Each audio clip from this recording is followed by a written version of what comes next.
पहला प्रश्न। भगवान, सत्येन लभ्य स्तप्सा हैष आत्मा सम्यक् ज्ञानेन ब्रह्मचर्येण नित्यम् अंतः शरीरे ज्योतिर्मयो हि शुभ्रो यं पश्यन्ति यतः क्षीण दोष। यह आत्मा सत्य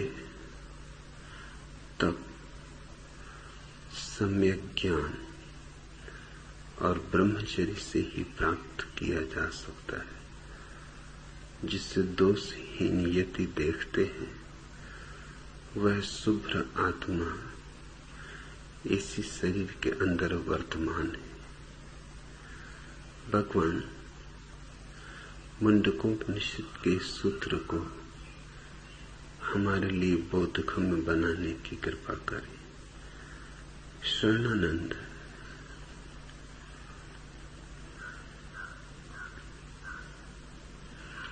यह सूत्र तो सरल है, पर हजारों वर्षों की व्याख्याओं ने इसे बहुत जटिल कर दिया है। ना समझ सुलझाने चलते हैं तो और उलझा देते।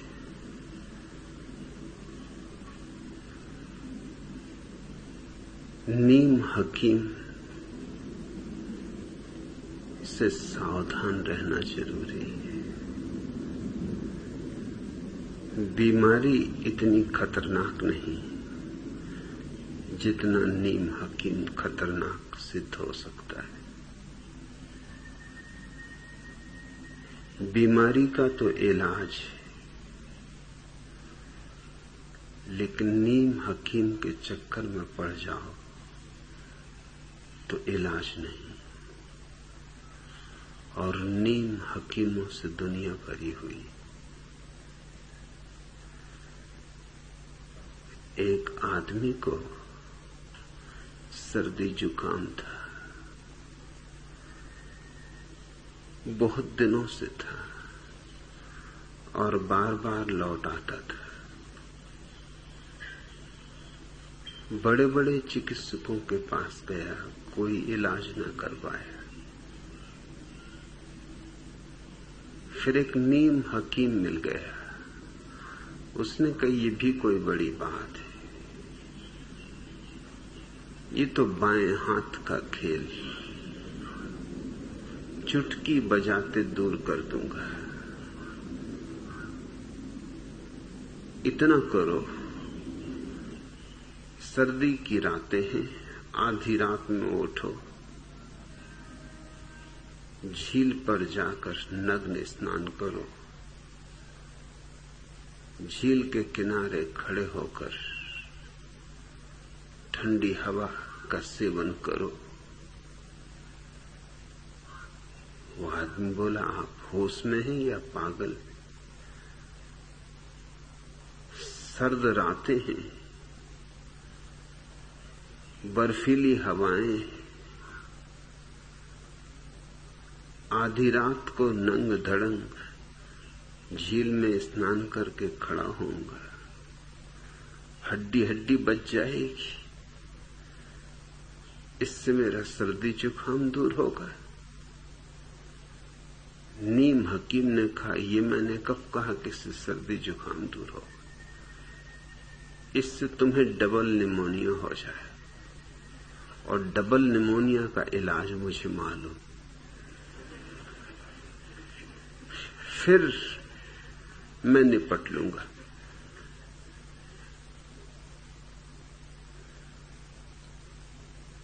इस दुनिया में जीवन जटिल न होता अगर जीवन के व्याख्याकार तुम्हें न मिल गए होते।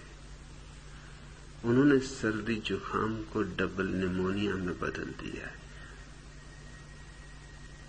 यह सूत्र बिल्कुल सीधा साफ है,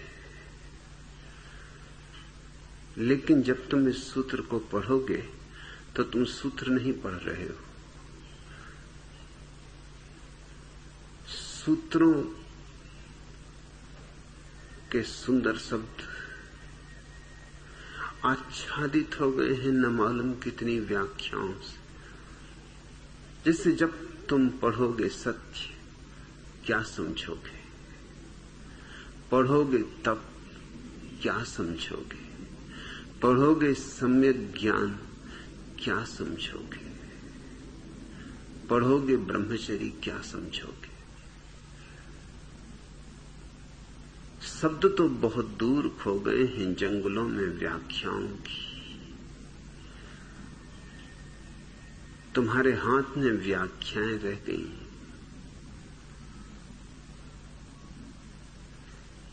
सत्य शब्द तुम्हें याद दिलाएगा शास्त्रों की, और शास्त्रों में सत्य नहीं, क्योंकि शब्दों में ही सत्य नहीं, सत्य है शून्य में। और तुमसे सदा कहा गया है कि सत्य बोलो।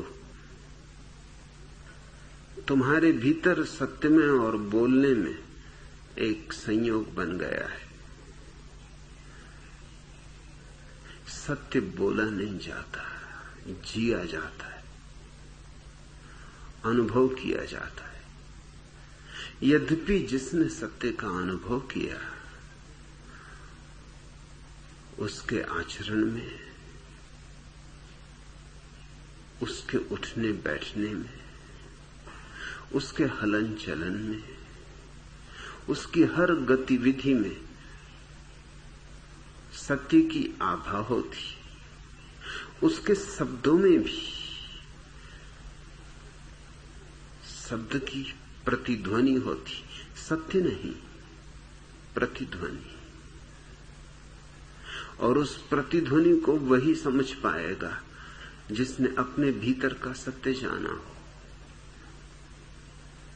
गीता जिन्हें कंठस्थ है कि रामायण की चौपाइयां याद किए बैठे हैं, कि बाइबल या कुरान या धम्मपद सिर पर ढो रहे हैं, इनसे तो सत्य बहुत दूर हो गया। सत्य तो तुम्हारे जीवन का सार है। सत्य बाहर नहीं है, भीतर है। वेदों में नहीं है, पुराणों में नहीं, तुम्हारी चेतना की सुगंध है। सत्य ध्यान में है।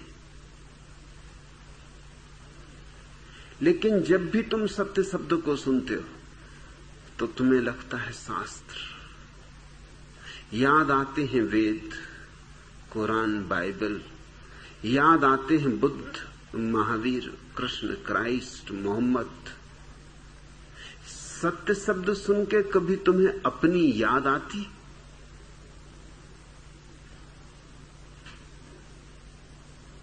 आनी वही चाहिए। न बुद्ध से सत्य मिलेगा, न कृष्ण से। सत्य मिलेगा तो अपने स्मरण से। मगर व्याख्याओं का घनघोर जंगल है। इतनी सदियां बीत गई हैं तुम्हें संस्कारित होते होते कि अब सीधी सादी बात भी बोध में नहीं आती, विकृत हो जाती, खंडित हो जाती, टूट फूट जाती, कुछ की कुछ हो जाती। सत्य है ध्यान की, शून्य की, निर्विचार की अनुभूति। उस अनुभूति में न विचार होते, न कल्पना होती, न तुम होते हो, क्योंकि तुम स्वयं भी एक कल्पना हो, एक विचार हो। अहंकार विचार की एक तरंग मात्र है, एक लहर। जहां सारी लहरें खो गई वहां अहंकार भी खो गया। सत्य है निरअहंकारिता की प्रतीति, उसका साक्षात्कार। लेकिन क्या ऐसा स्मरण आता है सत्य शब्द को पढ़ के? जब पढ़ोगे सत्येन लभ्य स्तप्सा है आत्मा, यह आत्मा सत्य है, तप है, सम्यक ज्ञान है, ब्रह्मचर्य है, तो क्या तुम्हारे मन में विचार उठते? तप से विचार उठता है। सिर के बल खड़े हुए लोग, उपवास करते हुए लोग, सूरज से आग बरस रही और वो अपने चारों तरफ धूनी रमाए बैठे हुए।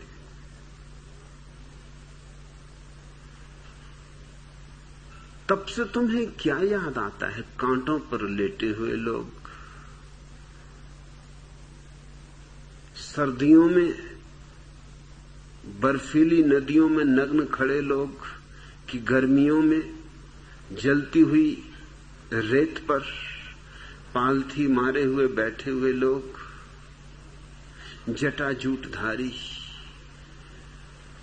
शरीर के दुश्मन, अपने को गलाने में लगे, सड़ाने में लगे, इस तरह के आत्महंताओं की याद आती। तब शब्द को सुन के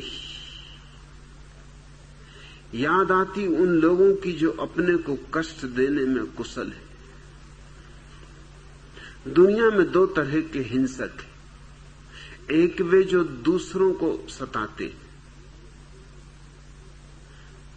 ये छोटे हिंसक हैं, क्योंकि दूसरे को तुम सताओगे तो दूसरा कम से कम आत्मरक्षा तो कर सकता है, प्रत्युत्तर तो दे सकता है, भाग तो सकता है, पैरों पर गिर के गिड़गिड़ा तो सकता है, कोई उपाय खोज सकता है, रुस्बत दे सकता है, चापलूसी कर सकता है, सेवा कर सकता है, गुलाम हो सकता है।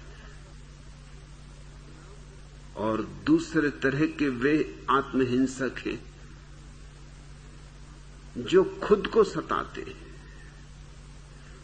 वहां कोई बचाव नहीं, वह हिंसा बड़ी। अब तुम खुद ही अपने को सताओगे तो कौन तुम्हें बचाएगा? कौन प्रतिकार करे? अपना ही हाथ अगर आग में जलाना हो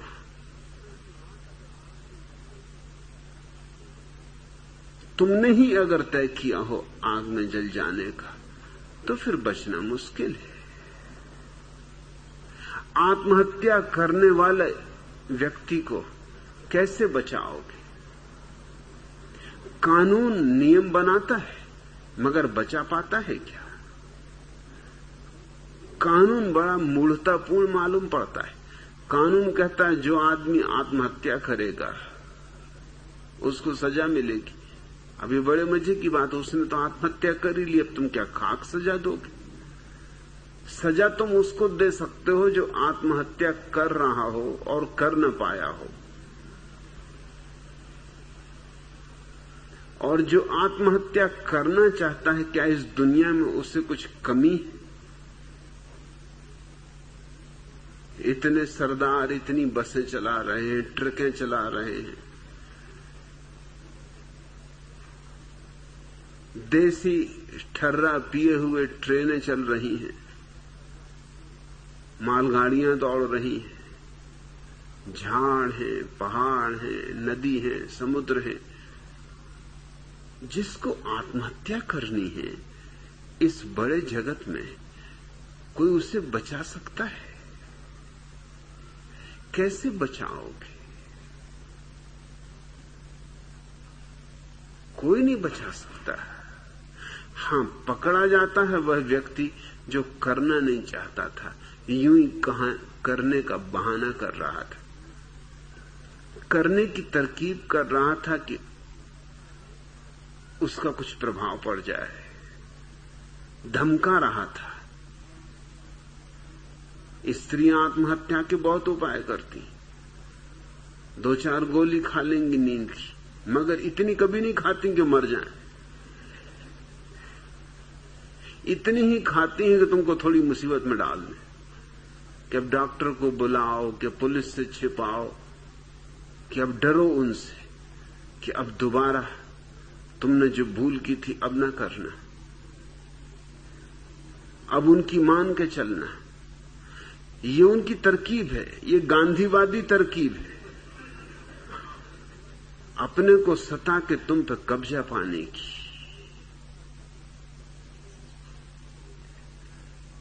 तब से तुम्हारे मन में क्या ख्याल उठता है, तब शब्द तुम्हारे भीतर कौन सी आकृतियां उभारता है। आत्मदमन, आत्मप्रीड़न, लेकिन तब से इसका कोई संबंध नहीं। तब का ठीक ठीक अर्थ इतना ही होता है कि जीवन में बहुत दुख है, इन दुखों को सहजता से, धैर्य से, संतोष से, अहोभाव से अंगीकार करना, और दुख पैदा करने की जरूरत नहीं। दुख क्या कुछ कम है? पांव पांव पर तो पटे पड़े, दुखी दुख तो है चारों तरफ,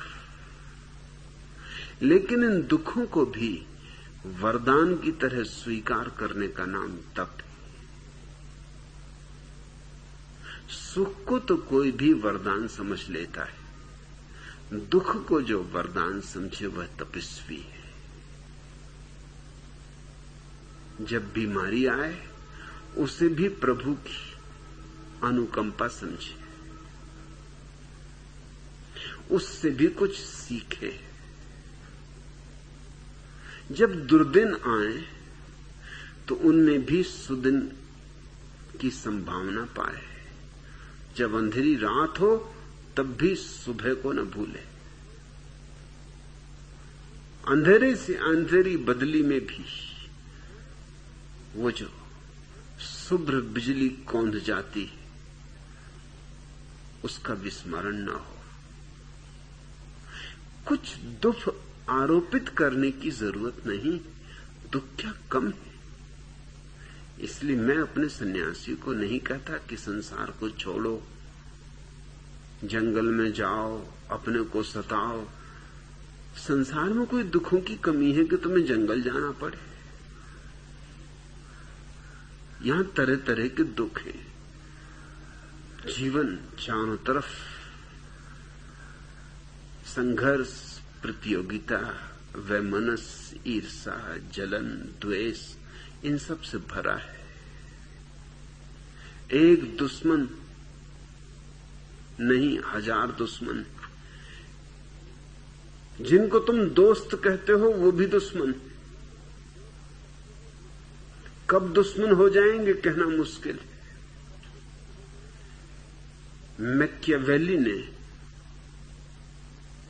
अपनी अद्भुत किताब प्रिंस में लिखा है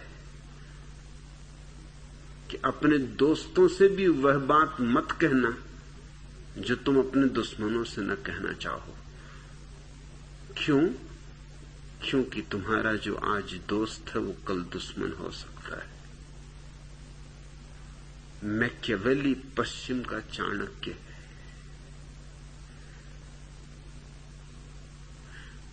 दोस्त से भी मत उघाड़ना अपने हृदय को, क्योंकि वो भी नाजायज लाभ उठाएगा किसी दिन, फिर तुम पछताओगे।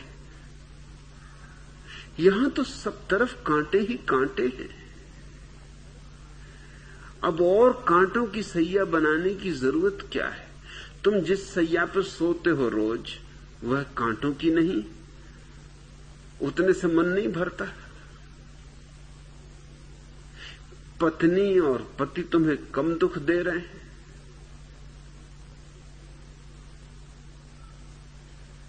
मैंने सुना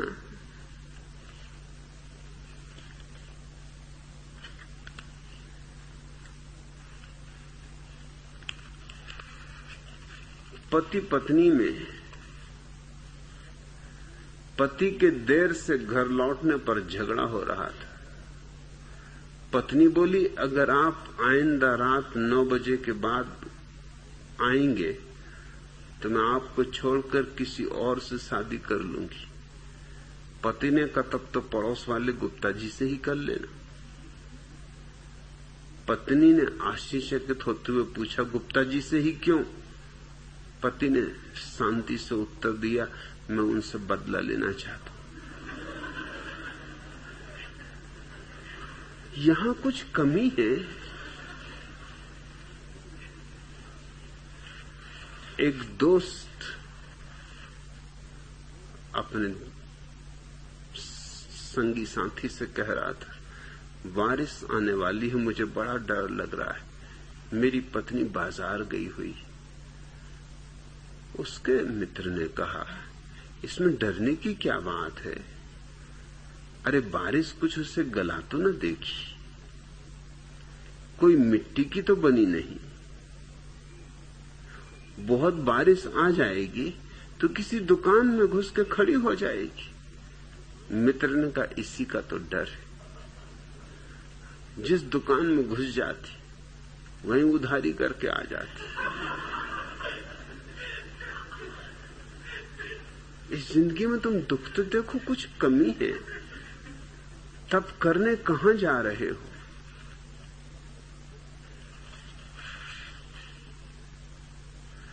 डॉक्टर चंदूलाल से कह रहे थे, चंदूलाल, यह कोई पुरानी बीमारी जो आपका सुख चैन नष्ट कर रही। चंदूलाल मुंह पे हाथ रख के अपनी पत्नी की तरफ इशारा करके डॉक्टर से बोले, जरा धीरे डॉक्टर साहब, वह इधर ही खड़ी हुई है।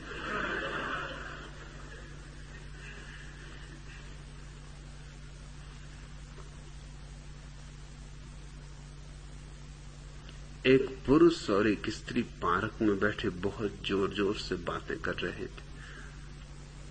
अचानक स्त्री उठी और पुरुष को एक चांटा मारकर गुस्से में वहां से चली गई।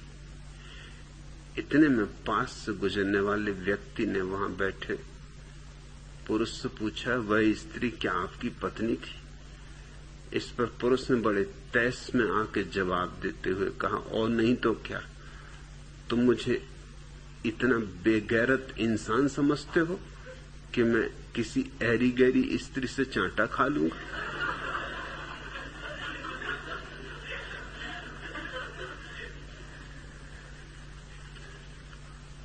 कई वर्षों के बाद कॉलेज के 2 साथियों की मुलाकात हो गई और बातचीत का सिलसिला हुआ।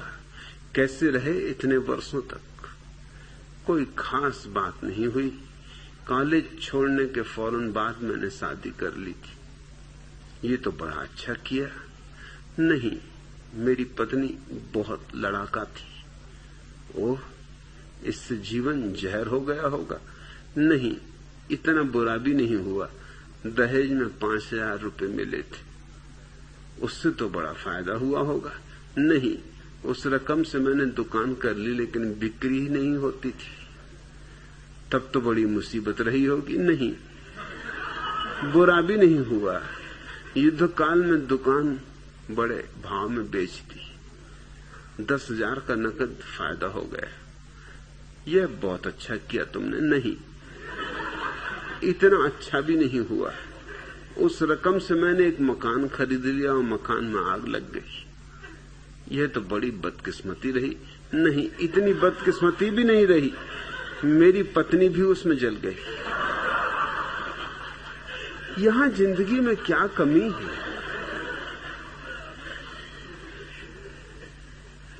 तप का मेरी दृष्टि में एक ही अर्थ है, जीवन में कांटे भी हैं, फूल भी हैं। फूलों का स्वागत तो कोई भी कर लेता है, कांटों का भी जो स्वागत कर ले वह तपस्वी है। कुछ तुम्हें कांटे ईजाद करने की आवश्यकता नहीं। यहां दिन भी हैं और रातें भी हैं। कुछ दिए बुझाने की तुम्हें जरूरत नहीं है। दिन को तो स्वभावतः तुम प्रसन्न हो, रात का अंधेरा भी अंगीकार कर लो। परितोष का नाम तप है, संतोष का नाम तप है। तप आत्महिंसा नहीं है, अपने को सताना नहीं है। सताना तो हर हाल बुरा है, किसी को भी सताओ, तुम भी उसमें सम्मिलित हो। लेकिन जो भी जीवन में आ जाए, सुख हो कि दुख, सफलता हो कि विफलता, हार मिले कि जीत, तुम्हारे भीतर कोई अंतर ही ना पड़े, तुम अडिग अकंप बने रहो, यह तपस्या है। इसलिए तप के लिए किसी हिमालय की गुफा में बैठने की जरूरत नहीं, वह तो तप से भागना है। हिमालय की गुफा में क्या खाक तप होगा।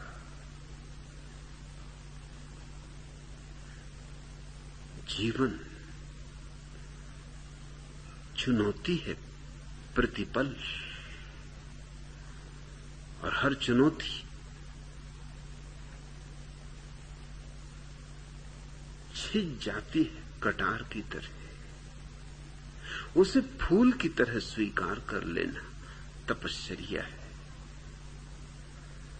इसलिए ना तो सिर के बल खड़े हो, न धुनी रमाओ, न भभूत लगाओ, न जटाजूट बढ़ाओ, न उपवासे मरो। इस सब की कोई जरूरत नहीं। परमात्मा ने जीवन में सुख और दुख को बिल्कुल समतुल बनाया है। जीवन में हर चीज समतुल है, नहीं तो अस्तित्व बिखर जाए। इसमें समतुलता होनी ही चाहिए। जितना सुख उतना दुख, जितने रात उतने दिन, जितनी सफलताएं उतनी असफलताएं, तुम दोनों को समभाव से ले सको तो तप। लेकिन तुम्हारी व्याख्याओं ने बड़ी मुश्किल कर दी है। तुम्हारी व्याख्याओं ने तुम्हें न मालूम क्या क्या सिखा रखा है।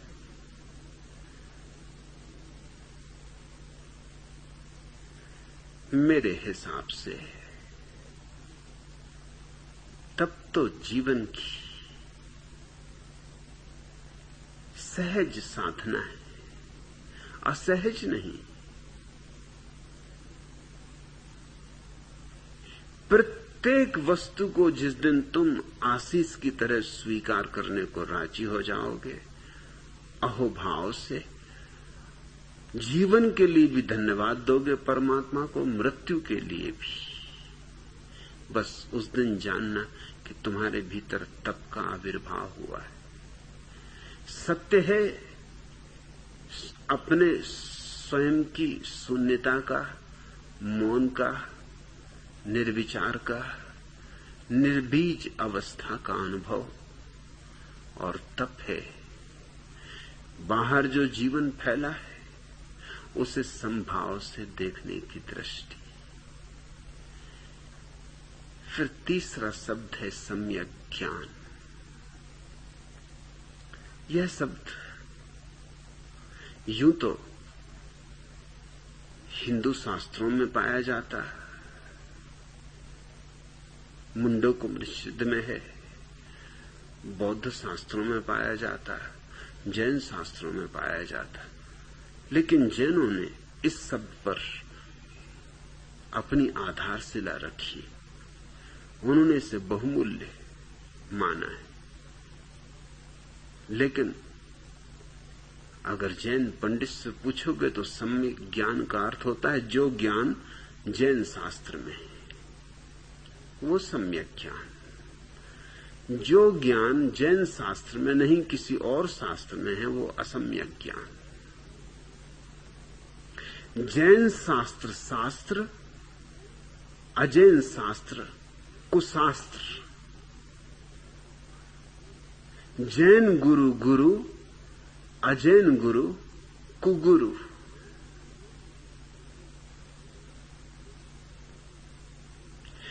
जैन मंदिर में बैठी प्रतिमा सुदेव, किसी और मंदिर में बैठी प्रतिमा कुदेव।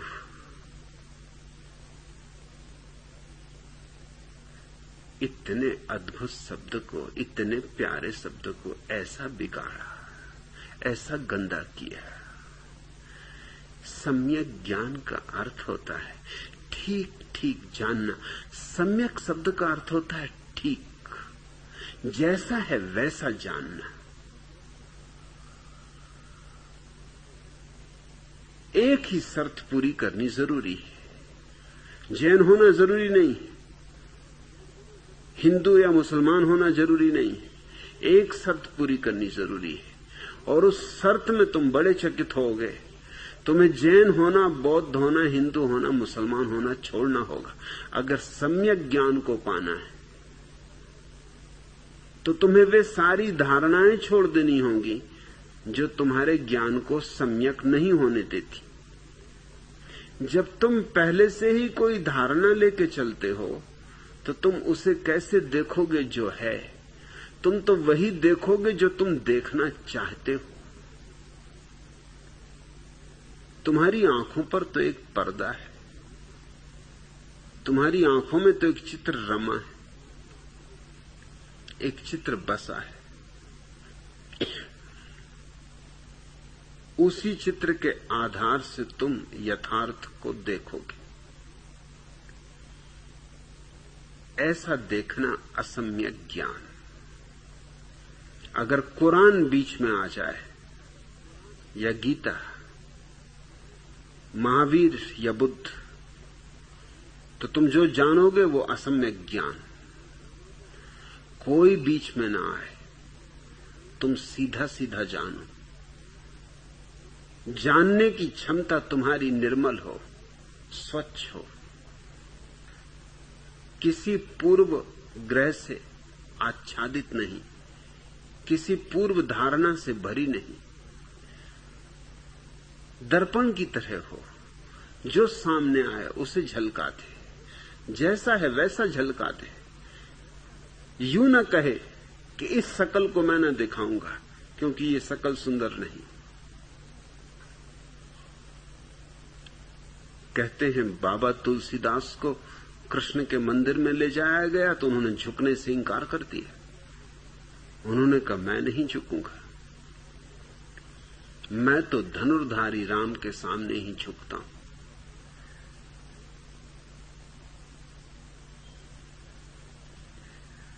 कहा उन्होंने कृष्ण से, तुलसी माथ तब नवे। शर्त लगा दी कि ये तुलसीदास का जो माथा है तब झुकेगा। धनुष बाण ले हाथ, जब हाथ में धनुष बाण लोगे तो ये माथा झुकेगा। इसमें छुपे हुए अहंकार को देखते, ये माथा भी सशर्त झुकेगा। पहले मेरी शर्त पूरी करो। तुम्हारे लिए नहीं झुकूंगा, मेरी शर्त पूरी होगी तो झुकूंगा। और मेरी शर्त है कि धनुष बाण हाथ लो। कृष्ण में क्या खराबी थी, बांसुरी में क्या बुराई थी? धनुष बाण से तो बेहतर ही, धनुष बाण से तो ज्यादा विकसित। धनुष बाण से तो बहुत प्यारी, मगर नहीं, अपनी धारणा है। और ये कुछ तुलसीदास का ही रोग नहीं, ये पीलिया सभी की आंखों पर छाया हुआ है। मैं छोटा था, जैन घर में मैं पैदा हुआ। मेरे संगी साथी तो हिंदू थे, उनके साथ मैं मंदिर जाता। तो मेरे उम्र में बड़े जो जैन लड़के थे वो मुझसे कहते माथा मत झुकाना। ये अपने भगवान नहीं, ये हिंदू मंदिर है, ये कोई जैन मंदिर नहीं।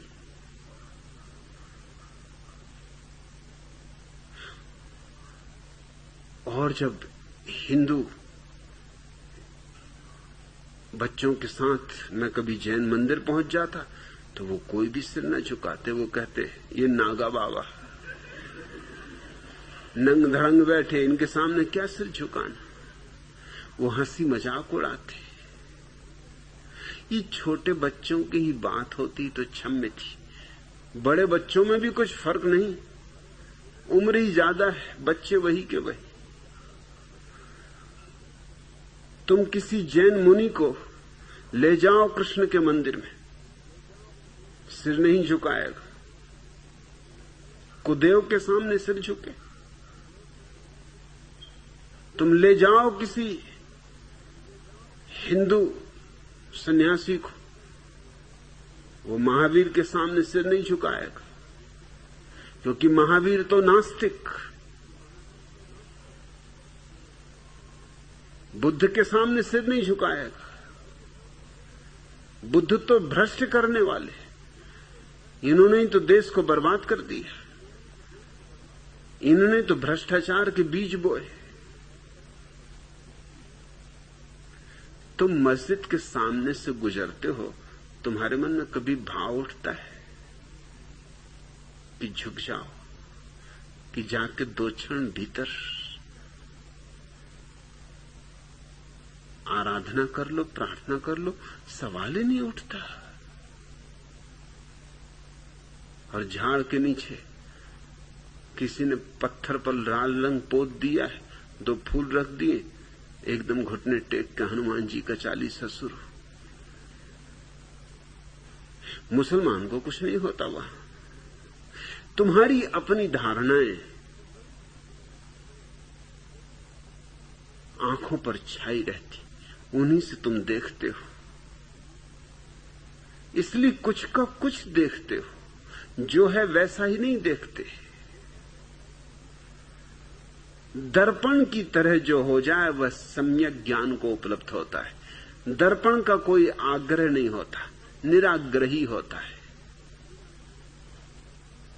दर्पण के सामने सुंदर चेहरे वाला व्यक्ति खड़ा हो तो, असुंदर खड़ा हो तो, धनुष बाण लिए हुए राम खड़े हो तो, और बांसुरी बजाते कृष्ण खड़े हो तो, और नग्न महावीर खड़े हो तो, कोई भेद न पड़ेगा। दर्पण तीनों को झलकाएगा, समभाव से झलकाएगा।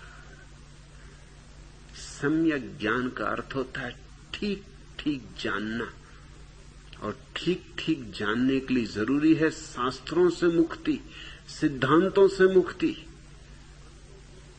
धारणाओं से मुक्ति, पूर्वाग्रहों से मुक्ति।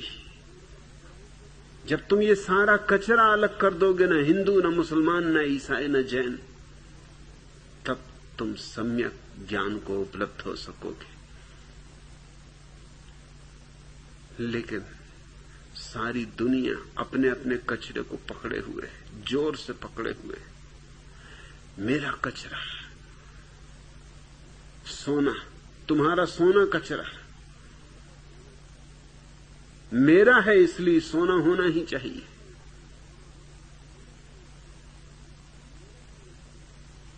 सम्यक ज्ञान जैसा प्यारा शब्द अपनी सारी गरिमा खो दिया। और ब्रह्मचर्य से तुम क्या अर्थ लेते हो? जब ये शब्द तुम्हारे कान में पड़ता है तो तुम्हारे भीतर क्या अर्थ उमकते हैं? तो ब्रह्मचर्य से तुम्हारी धारणाएं बड़ी अजीब है। मेरे एक मित्र थे लाला सुंदर लाल, उनके लिए ब्रह्मचर्य का अर्थ था लंगोट के पक्के। वही अधिकतर लोगों का अर्थ है, लंगोट के पक्के। कस के लंगोट बांधा तो ब्रह्मचर्य। तुम कितने कस के लंगोट बांध लो, इससे कुछ ब्रह्मचर्य नहीं हो जाएगा।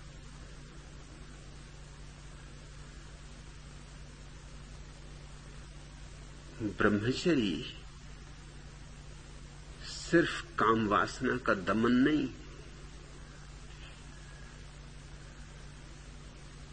काम वासना का रूपांतरण है और दोनों में जमीन आसमान का भेद है। जो काम वासना को दबाएगा वो तो रुग्ण हो जाएगा। ब्रह्मचर्य को तो क्या उपलब्ध होगा? वो तो सामान्य नैसर्गिक वासना से भी नीचे गिर जाएगा। वो तो और भी विकृत हो जाएगा। उसके जीवन में तो हजार तरह की विकृतियां आ जाएंगी। हाँ, ये भी हो सकता है कि तुम उन विकृतियों को भी पूजा देने लगो। विकृतियां भी पूजी जा रही हैं।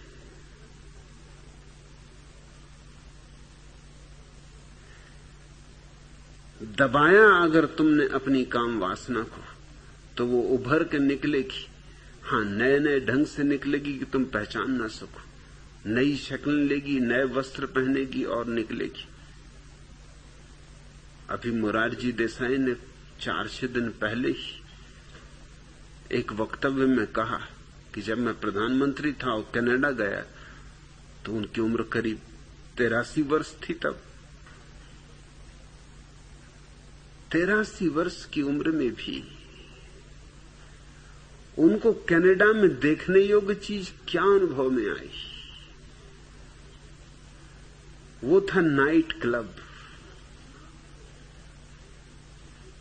जहां कैबरे नृत्य होता है। स्त्रियां अपने वस्त्र उघाड़ उघाड़ के फेंक देती, धीरे धीरे नग्न हो जाती।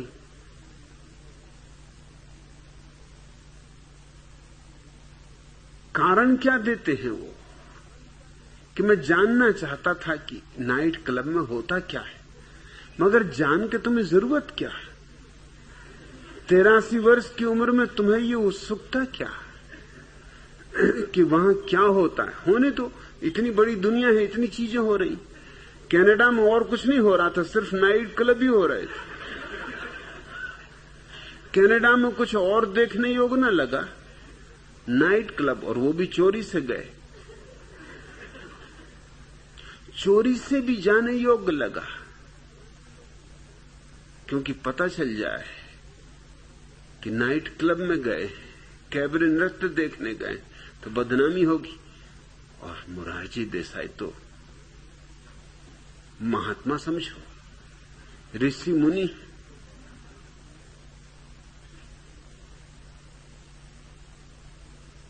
मगर उन्होंने ये बात अब क्यों कही? अब कही उसके पीछे और कारण।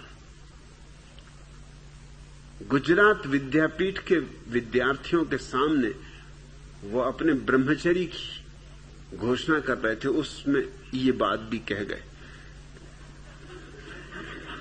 कि मेरा ब्रह्मचर्य वहां भी डिगा मगा नहीं।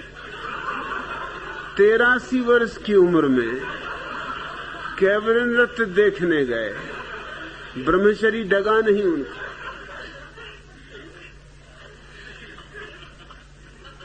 ये तो यूं हुआ कि कब्र में कोई पड़ा हो और चारों तरफ कैबरे नृत्य होता रहे, और कब्र में पड़ा हुआ महात्मा गए, अरे नाचते रहो, मैं अपने ब्रह्मचर्य में पक्का, लंगोट का पक्का, ऐसा कस के लंगोट बांधा है कि क्या तुम मुझे हिलाओगे? तो उन्होंने बड़ा रस लेके वर्णन किया है कि जैसे मैं अंदर गया, 4 सुंदर स्त्रियां जो मुझे पहचान गई, क्योंकि अखबारों में उन्होंने तस्वीर देखी होगी, आंखें एकदम मेरे पास नाचने लगी, हाव भाव प्रकट करने लगी, मगर मैं भी बिल्कुल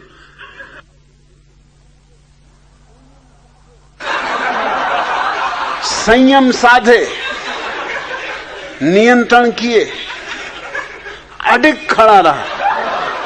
अब ये संयम साधना और ये अडिग खड़े होना और ये नियंत्रण को बनाए रखना, ये सब किस बात का सबूत है? अभी भी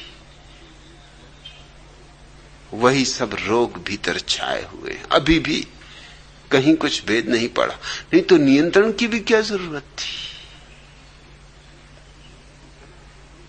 इतना संयम बांधने की भी क्या जरूरत थी?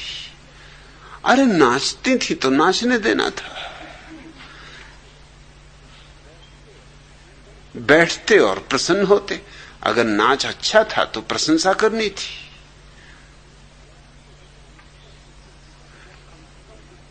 या कम से कम कुछ न बनता तो थोड़ा नाचते।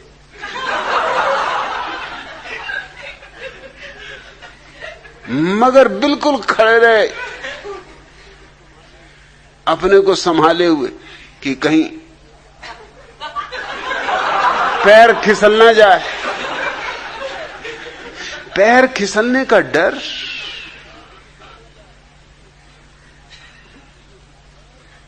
ये विकृतियां हैं। फिर आदमी विकृतियों से निकलता है। मुल्ला नसरुद्दीन ने अपने बेटे से फजलू से कहा कि देख, गांव में एक गंदी फिल्म लगी हुई, अश्लील है, कभी देखने मत जाना। ऐसी गंदे स्थान पर कभी जाना ही मत, जाएगा तो बहुत पछताएगा। फिर फजलू मुझसे कह रहा था कि मैं गया और बहुत पछताया, पिताजी ने ठीक कहा था कि बहुत पछताएगा। मैंने कहा हुआ क्या? उसने कहा हुआ ये कि पिताजी ने जो कहा था सब ठीक निकला। उन्होंने दो बातें कही थी, एक तो ऐसी चीजें देखने मिलेंगी जो नहीं देखनी चाहिए, और दूसरा कि बहुत पछताएगा। दोनों बातें हुई। उनका फिर भी मैं समझूं कि क्या क्या हुआ। उसने कहा पहली बात तो ये हुई कि पिताजी वहां देखने को मिले। उन्होंने कहा था कि ऐसी चीजें देखने मिलेंगी जो नहीं देखनी चाहिए, और दूसरा मुझे देखते ही उन्होंने पिटाई की कि तू यहां क्यों आया। सो बहुत पछताया भी। हालांकि पिटते हुए मैंने इतना जरूर पिताजी से पूछा कि आप क्यों यहां आए, तो उन्होंने कहा मैं तुझे देखने आया कि कहीं फजलू गया तो नहीं है। क्या क्या मजे दुनिया में चलते हैं। फजलू को देखने गए थे फिल्म में बैठे हुए।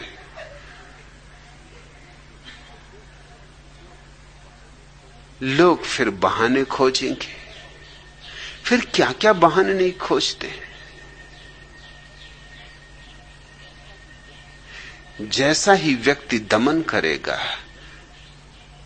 वैसे ही उसके भीतर जो दमित वेग है वो पीछे के दरवाजों से रास्ते बनाने लगेंगे। उस व्यक्तित्व के जीवन में दोहरापन पैदा हो जाएगा या अनेकता पैदा हो जाएगी। उसके बहुत चेहरे हो जाएंगे। वो खंड खंड हो जाएगा। कहेगा कुछ, करेगा कुछ, सोचेगा कुछ, सपने कुछ देखेगा। उसके जीवन में विकृति ही हो जाएगी। उसके जीवन की एकता खंडित हो जाएगी। ब्रह्मचर्य का यह अर्थ नहीं। ब्रह्मचर्य शब्द में ही अर्थ छिपा हुआ है। ब्रह्म जैसी चर्या,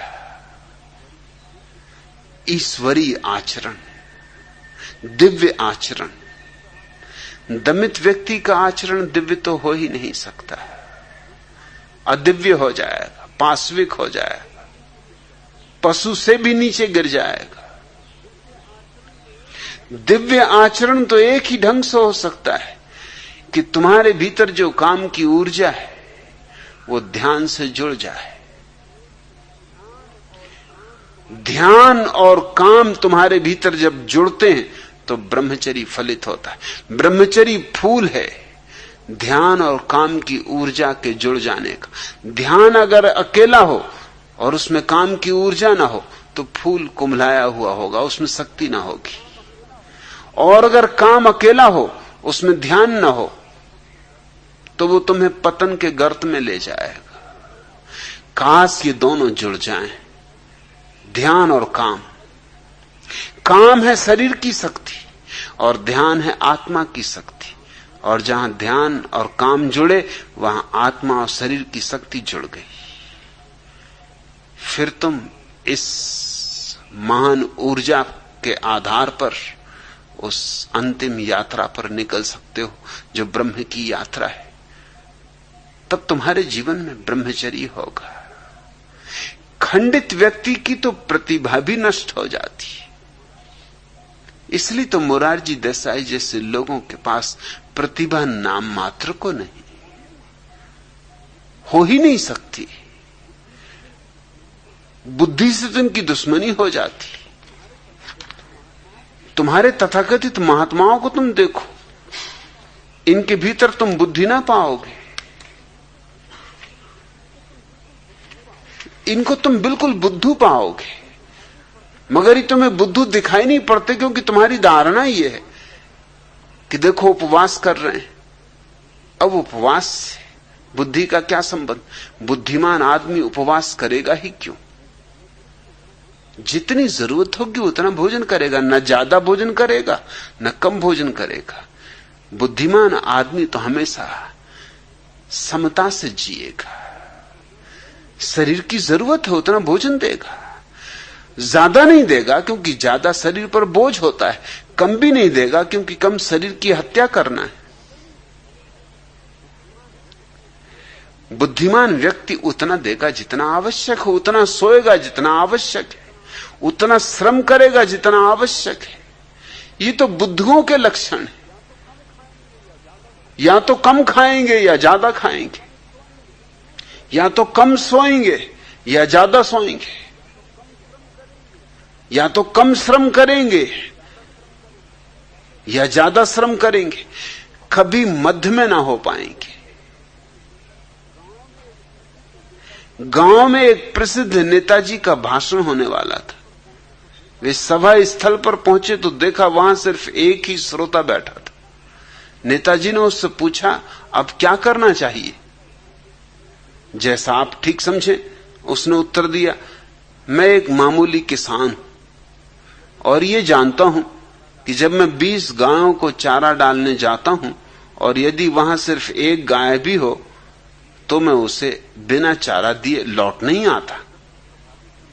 उसके उत्तर से प्रभावित हो नेताजी ने भाषण दिया। 1 घंटे बाद जब उनका धुआंधार भाषण समाप्त हुआ तो नेताजी ने ग्रामीण से पूछा, कहो भाई कैसा रहा?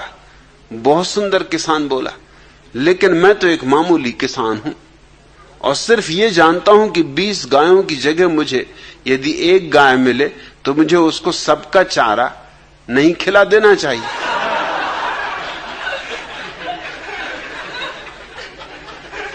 और आपने यही किया कि गाय तो एक और 20 गायों का चारा मुझ गरीब को खिला दिया। बस भागी भागी तभी तरह की कब भागूं, मगर अकेला हूं, भाग भी नहीं सकता। अब आपकी आंखें भी मुझी पे गड़ी हुई। कई बहाने खोजे मगर कोई बहाना हाथ ना आए। अच्छा भी ना लगे कि अब अकेले आदमी मैं ही भाग जाऊं तो फिर भाषण कैसे चलेगा और नेताजी क्या सोचेंगे, बुरा इनके मन को ना लग जाए। मगर इतना कहता हूं कि आगे जरा ख्याल रखें, जब गाय एक हो तो 20 गाय का घास उसके सामने ना डालें।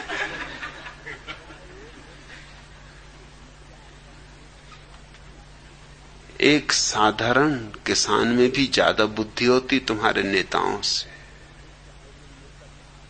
फिर चाहे वे नेता धार्मिक हों और चाहे राजनीतिक, कुछ भेद नहीं है उनमें। तुम उनको नेता ही किस लिए कहते? तुम्हारे नेता कहने के भी कारण बड़े अजीब होते।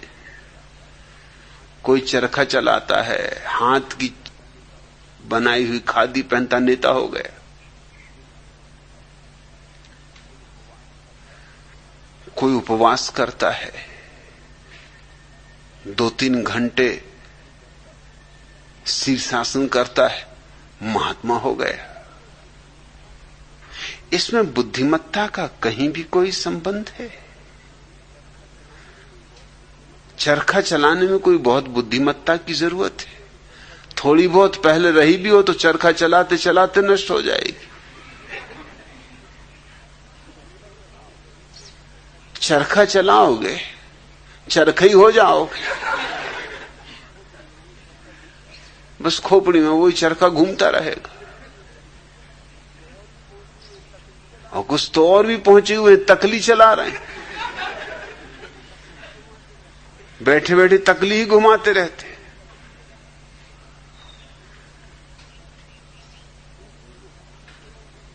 तुम जिनको धार्मिक कहते हो, जिनको तुम महात्मा कहते हो, कभी सोचो भी इनके भीतर कहीं भी कोई प्रतिभा का लक्षण दिखाई पड़ता है, कोई मेधा दिखाई पड़ती है।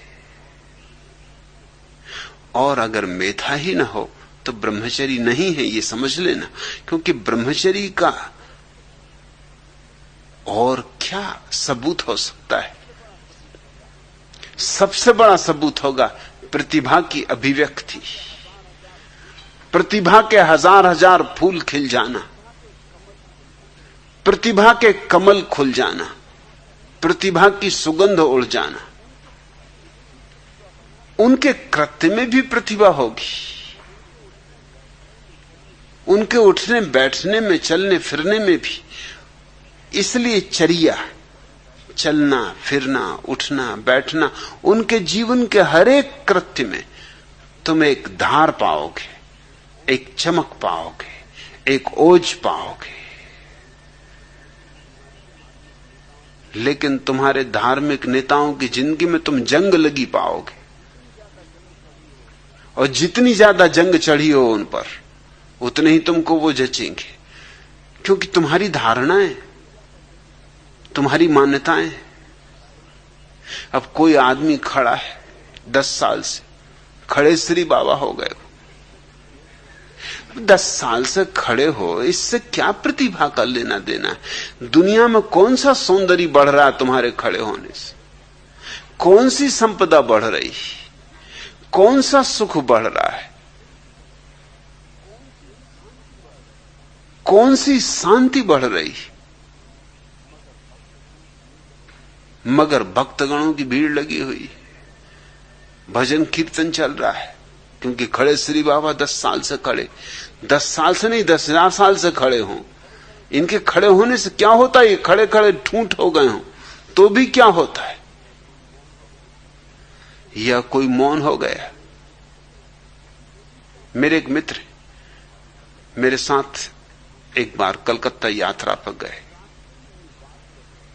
रास्ते में यूं बात कर रहे थे।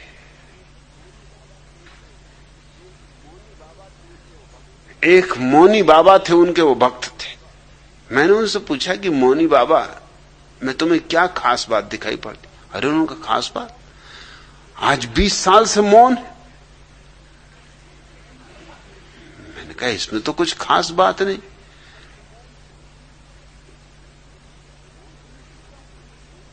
मौन होने से क्या होना है? मौन होने से उनकी प्रतिभा में क्या निखार आ गया है? मौन होने से उनके जीवन में कौन से दिए जल गए?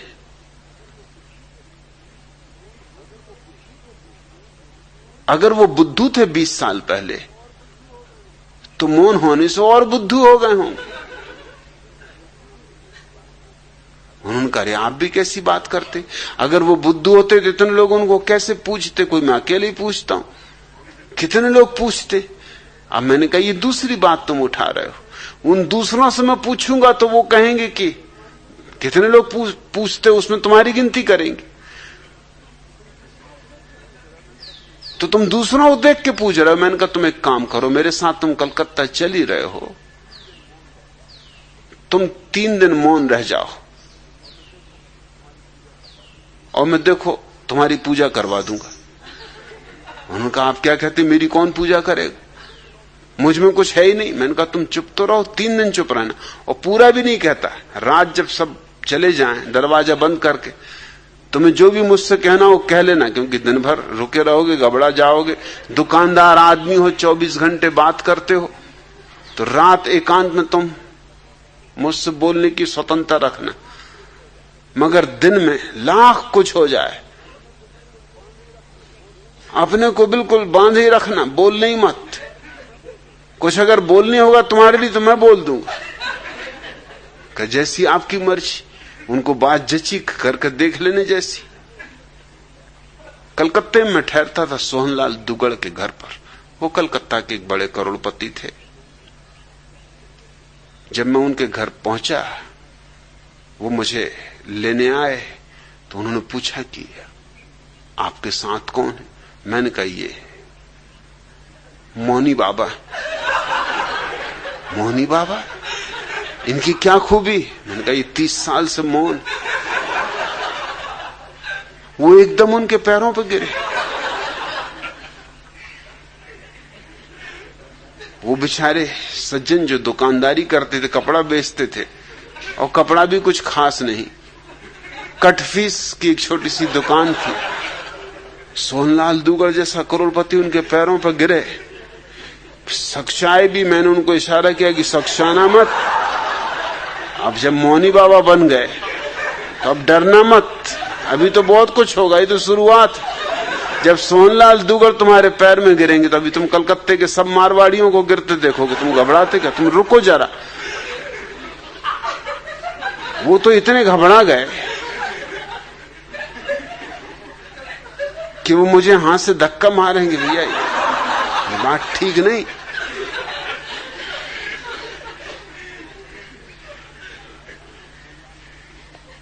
घर पहुंचे सोहनलाल ने जल्दी से अपनी पत्नी को बुलाया कि मौनी बाबा। मोहल्ले के लोग इकट्ठे हो गए कि मौनी बाबा है, 30 साल से मौन। और मौनी बाबा पे जो गुजर रही वो मैं जानू कि वो रात का वक्त देख रहा है कि कब रात आए कि अपने दिल की मुझसे कहें। जैसी रात आई दरवाजा जल्दी से बंद करके मेरे पैरों पर गिर पड़े और कहा कि मुझे माफ करो, मुझे ये काम करना ही नहीं, मुझे जाने दो, मैं तो अभी भागे जाता हूं, रात को चुपचाप निकल जाऊंगा। ये क्या झंझट मेरे पीछे लगा थी? इतने इतने बड़े लोग जिनके घर मुझे अगर मिलने भी जाना होता तो कोई मिलने नहीं देता, चपरासी भीतर नहीं घुसने देता। और मेरे पैर पर गिरते तो मुझको बड़ा संकोच लगता है। और स्त्रियां, उनकी सुंदर से सुंदर स्त्रियां मेरे पैर छू रही, ये क्या करवा रहे हो आप? उनका मैं कुछ नहीं करवा रहा हूं, ये मैं तुमको बता रहा हूं कि कैसी कैसी बेवकूफियां इस देश में। तुम भी उन्हीं बेवकूफों में हो जिसकी तुम 20 साल से पूजा कर रहे हो, और तुम तो अभी सिर्फ 5-6 घंटे ही मौन रहे हो। ये चमत्कार, अभी तुम 3 दिन रुको तो अभी तुम देखना इलाज शुरू हो जाएंगे, बीमारियां ठीक होने लगेंगी। अरे उनका आप क्या कह रहे हैं? मुझ में कोई चमत्कार नहीं, कोई शक्ति नहीं। तुम, मैंने कहा फिक्र ही मत करो, सब आ जाएगा। मौन भर रहो और दिन भर रहो मौन, मगर दिन में बोलना मत, और मुझको धक्के वगैरह भी मत मानना, क्योंकि लोगों को शक पैदा हो जाएगा कि बात क्या है। तुम तो अपने आंखें बंद कर लिया, अगर बिल्कुल सहने के बाहर हो जाए, आंख बंद कर लिया, अपने भीतर ही भीतर नमोकार मंत्र पढ़ने लगे कि होने तो जो हो रहा। 3 दिन में तो उनकी डुंडी पिट गई, अखबारों में फोटो आ गए। रात को मुझे फोटो दिखाएं कि क्या करवा रहे हो।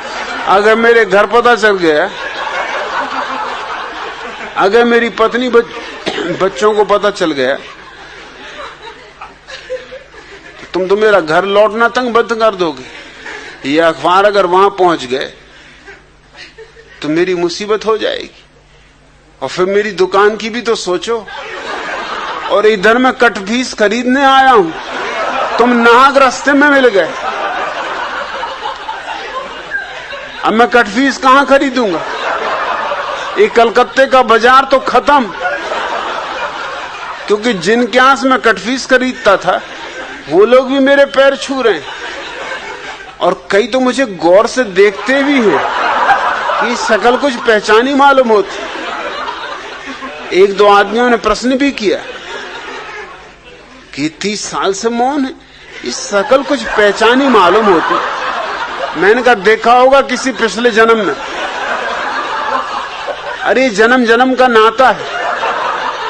उन्होंने कहा ये बात ठीक।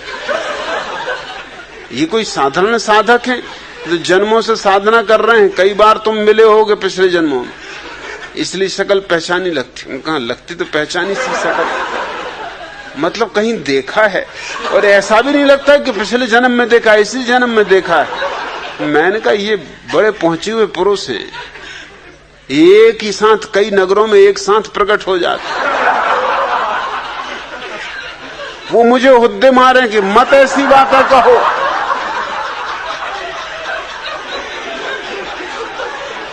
मेरी कमीज खींचे। मत कहो भैया, ऐसी बातें मत कहो, ये बिल्कुल झूठ बातें हैं। मगर लोग मान रहे हैं।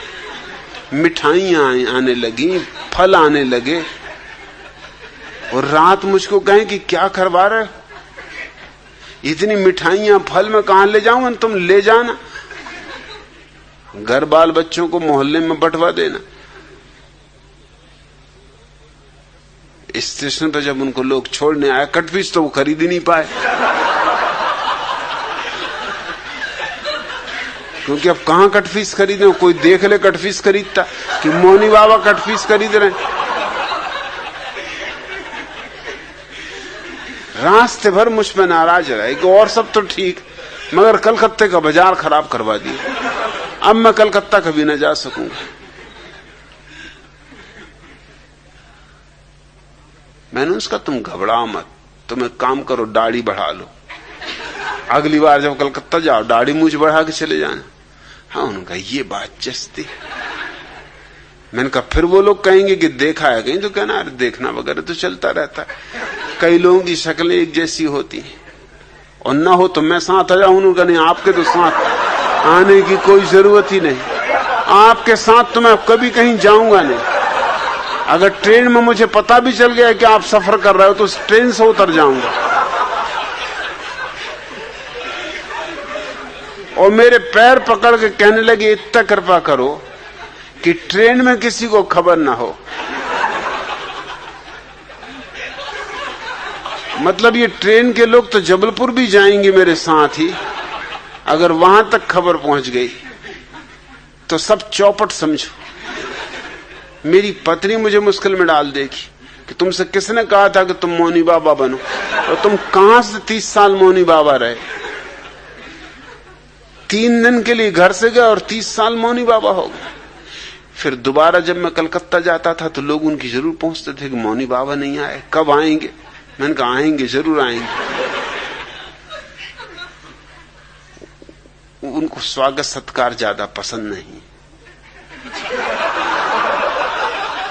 वो बहुत नाराज हो गए हैं कलकत्ते से, इतना हूम धड़ाक उनको बिल्कुल पसंद है। वो सीधे साधे आदमी मौन एकांतवास करते।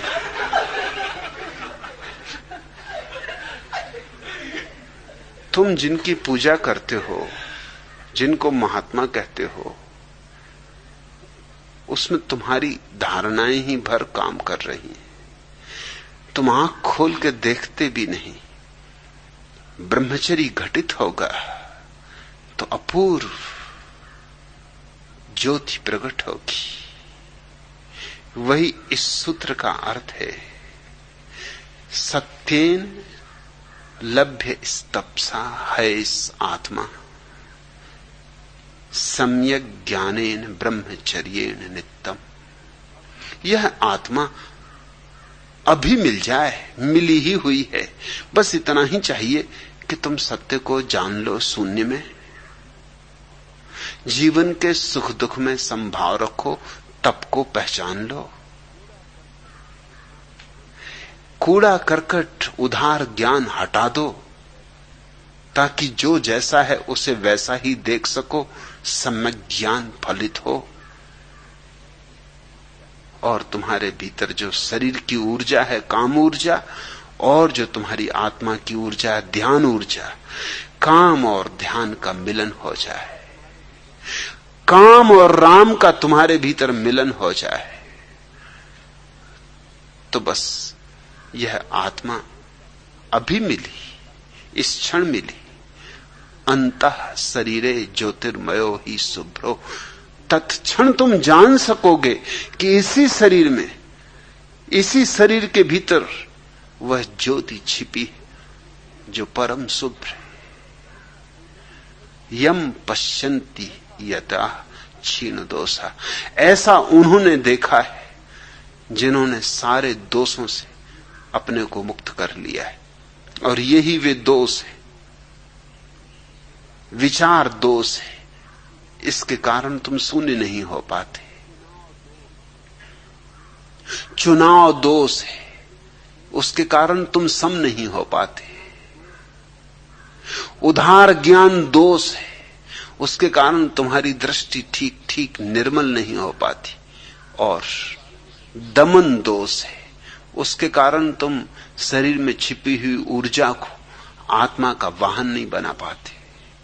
नहीं तो शरीर की ऊर्जा अश्व की भांति है, तुम उस पर सवार हो जाओ, उसके मालिक हो जाओ, और तुम जान लोगे अपने भीतर छिपे हुए उस परम आलोक को, जिसका ना कोई प्रारंभ है और ना कोई अंत, जो शाश्वत है।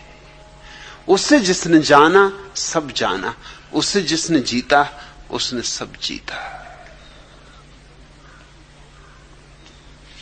दूसरा प्रश्न, भगवान आपने तो कहा कि आचार्य तुलसी एंड कंपनी की चोरी चपाटी को क्षमा कर दें, लेकिन चोरी क्षमा भी कर दें, सीना जोरी नहीं सही जाती। आपके ही विचार चुराते और फिर आपका ही विरोध भी क्यों करते? विनय तीर्थ, मेरे विचार चुराएंगे तो मेरा विरोध करना ही होगा। इसमें विरोध नहीं है दोनों बातों में। ये दोनों बातें एक ही तर्क का अंग है। अगर मेरे विचार चुराते हैं तो उन्हें मेरा विरोध करना ही होगा, ताकि ये पता ना चल सके कि मेरे विचार चुराते हैं। अगर मेरा विरोध ना करें तो तत्क्षण पता चल जाएगा कि मेरे विचार चुराए गए। अगर मेरा समर्थन करें तब तो तत्क्षण ही जाहिर हो जाएगी बात कि सब उधार पूंजी। मैं माना तुम्हारी तकलीफ कि कैसे क्षमा कर दें, लेकिन कोई और उपाय भी तो नहीं। विचार की चोरी को रोका नहीं जा सकता, और ये चोर नए नहीं, ये सदियों से चल रही चोरी है। जो वो सदा से करते रहे हैं वही वो मेरे साथ करेंगे, वही वो सबके साथ कर रहे हैं। और इस देश के तो तुम शास्त्रों को उठा के देखो, तुम बड़े चकित हो जाओगे। वे ही सूत्र एक शास्त्र में मिलेंगे, वे ही सूत्र सैकड़ों शास्त्रों में मिल जाएंगे। तो जरूर चोरी चलती रही है, सदियों से चलती रही है। यह हमारे जीवन का अंग हो गई।